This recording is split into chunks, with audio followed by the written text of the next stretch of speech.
Right now on Andrea Mitchell Reports, Hurricane Ian, a dangerous and monstrous Category 4 storm with 155-mile-an-hour winds barreling toward imminent landfall along Florida's west coast.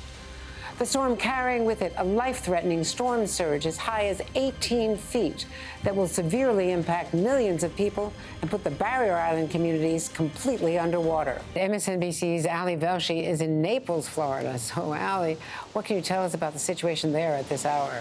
Off your balcony there. Looks pretty rough. I can tell you less, Andrea, than I can show you. I'm going to ask Randy to just take a look out here. This is what storm surge looks like. This is, I'm telling you, 15 minutes ago I was on this beach. I was getting ready to talk to you, and I lasted about 40 seconds on the beach. It is, you can't withstand this kind of stuff. In fact, the reason we've had difficulty coming to you, Andrea, I was going to be with you at the top of the show, is because our satellite truck is now in danger of flooding. So we've had to get that out of the way, change the way in which we transmit this video to you. But look at this. This was all a beach. For 125 feet, this was all a beach a few hours ago. We are now, with the entire property that we're on. In fact, if Randy just looks down here, you can see gates that were parking gates that have been dislodged. There was furniture that was stacked out here. It's all gone. Everything's been wiped out to sea. In fact, the microphone that I was holding in order to talk to you, don't tell our bosses at NBC, it's swimming with the fishes right now. I've got this other microphone as a spare. That's how serious this is. And we're not even in the cone, Andrea. We're in Naples. The cone is far north of here. It hasn't hit, obviously. We're still about 2-3 hours away from that. So that is the intensity of this storm. And that's an area that is most certainly going to be seeing a lot of rainfall. There's nowhere for this water to go. In many cases, it's at street level to begin with. The Tampa Bay area is more like a bath. And as we hear a sound right now, that's likely the alert going off here in Sarasota, warning people, don't try to get to the shelters. If you can hear that from my microphone, stay where you are. That window right now has officially closed. These impacts are going to be far-reaching, far-felt. That storm surge is going to be the most dangerous aspect of this storm. The water is really getting high. Ali, what's going on there? Andrea, I got another mic, as you can see. I'm going to ask Randy to take a look. This is where we were. We were showing you the ocean. We were showing you the Gulf, really, the Gulf of Mexico, and the storm surge coming in. It continues to come in. Now, if Randy just tilts down a little bit, you can see this is our parking lot. This is the parking lot of where we're staying. Look at the water coming in over here. Now, look down there. You can see cars completely submerged. You can see debris flying around. Look over to the left there. There are 3 cars. There's a dark gray car closest to us, then a silver car, and a white car behind it. None of those cars are where they were actually parked. In fact, you can see that silver car in the middle has been completely pushed. That's the situation with all the vehicles. I haven't even gone around to the other side of the building where my vehicle is parked, but I suspect it's the same situation. Look at these properties across here. These are homes and apartments that have car parking underneath. The car parking is now almost completely submerged. There's debris all over the place. It's entirely flooded, and we are probably high tide here is going to be about 8 or 8:30 p.m. So we are hours away from high tide. We're also a few hours away from the worst of the storm being in.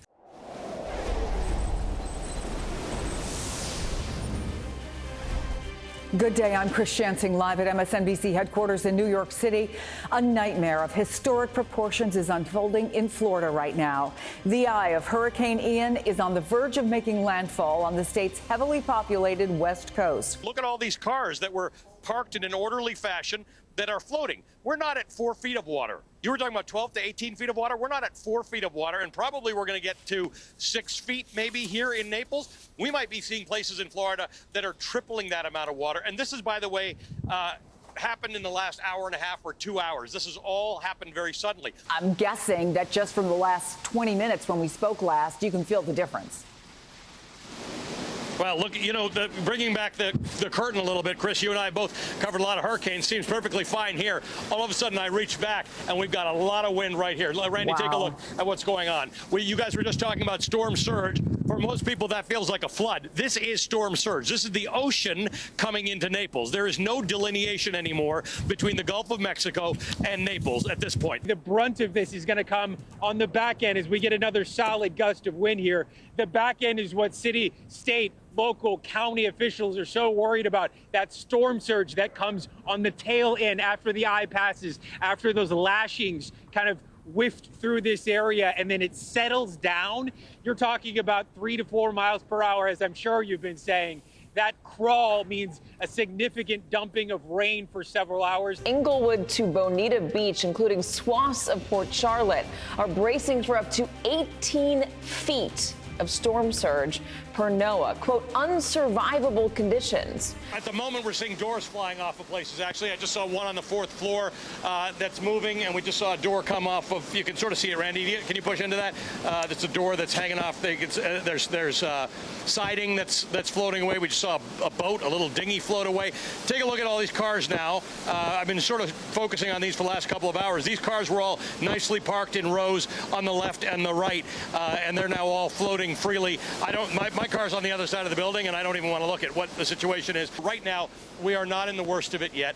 The good news is it's still daytime, but so you can see what's going on, but nobody can get around. We've had a shelter-in-place warning, and we have seen tornado warnings as well within this hurricane, Katie. Nothing prepares you for what is truly just an amazing course and show by Mother Nature. This storm that's behind me right now, and again, you're still about 20 miles north of where the eye wall is, and the winds have picked up. As a matter of fact, just around the corner, I'm standing behind some shelter right now, and as I walk around the corner, I'll show you what it looks like here. These winds are easily 50 miles an hour right now. Joining me now from Punta Gorda is NBC's Carrie Sanders. Carrie, what is it like there? Well, you can see right now, take a look at that stop sign just blowing around as the wind is picking up there. It's a very, very strong hurricane right now, and I understand that we're going to see quite a bit more here as the evening gets on us. Right now, the wind's probably maybe 90, 95 miles an hour. I'm going to move out just for a moment so you can get an idea. But I mean, you can see that stop sign was bent over. So I'm going to move out. The camera is in a solid position. It's locked down. I'm moving out. Give me a second here. Understand that this is a little bit of a calculation here. All right. So there's the wind speed as I'm standing next to a building, which is somewhat protecting me. Okay. So I'll take a knee. Whoops. See if I can take a knee here. There we go. Let me just listen to the storm for a second.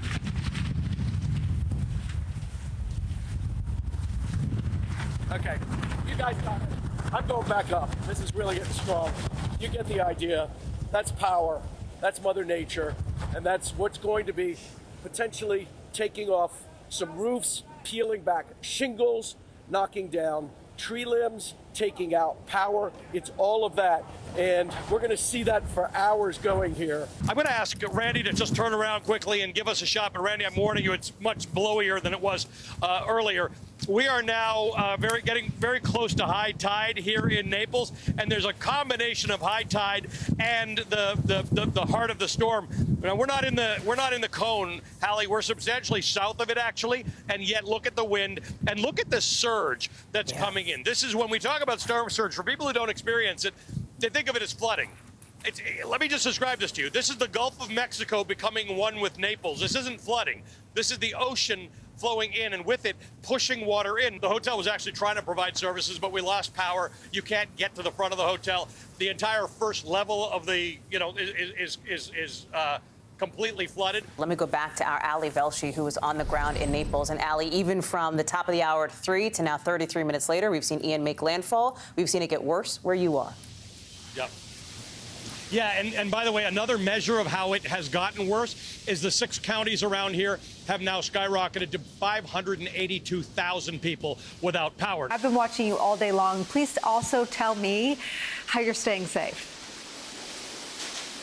Thank you. You always ask, and we always appreciate that. And as you said it, we've heard, what did we just lose there, Peter?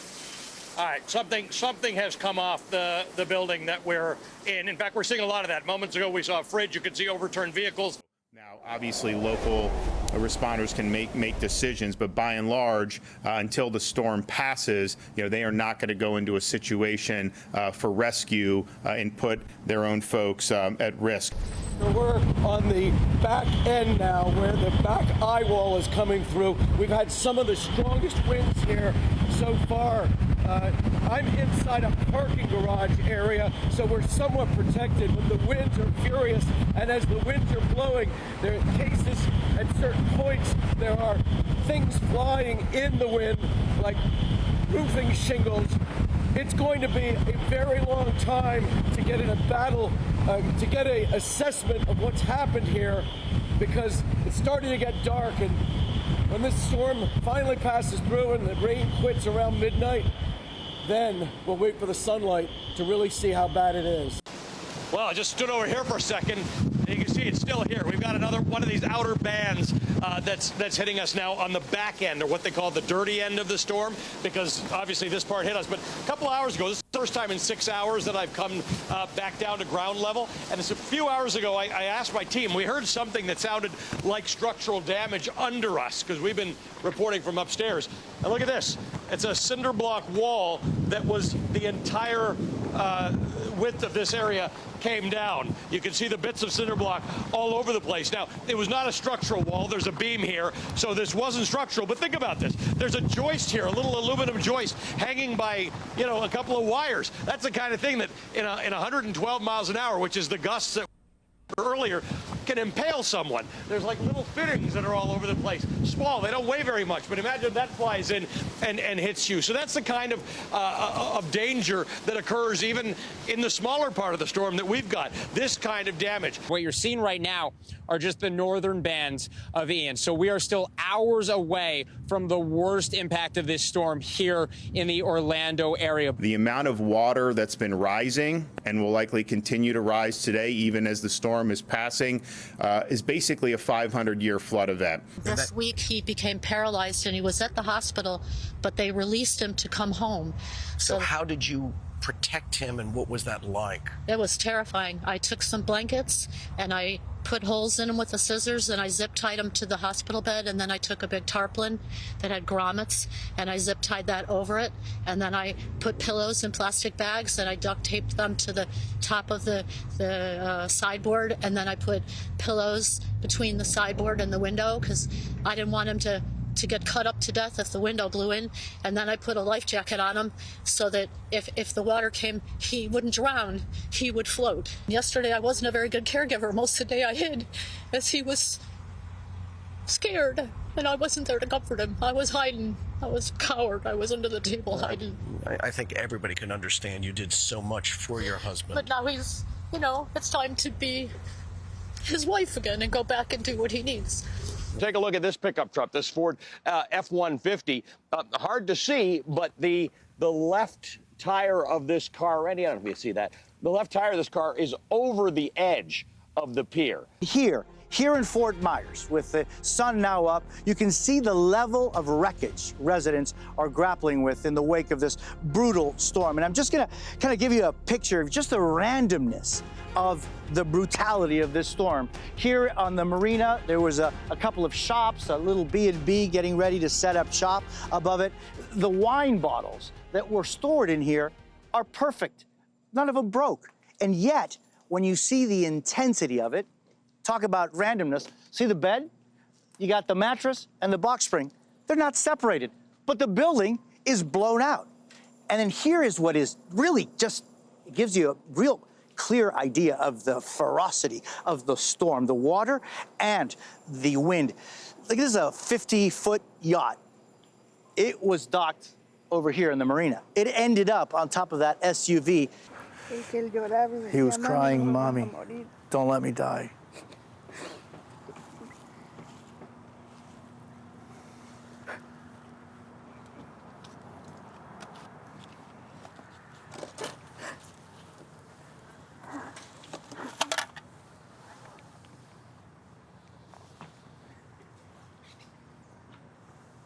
Pero ve que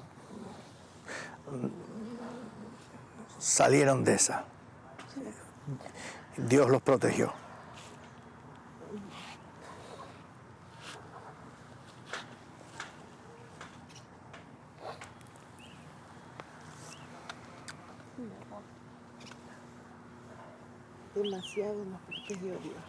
God protected us. God protected us.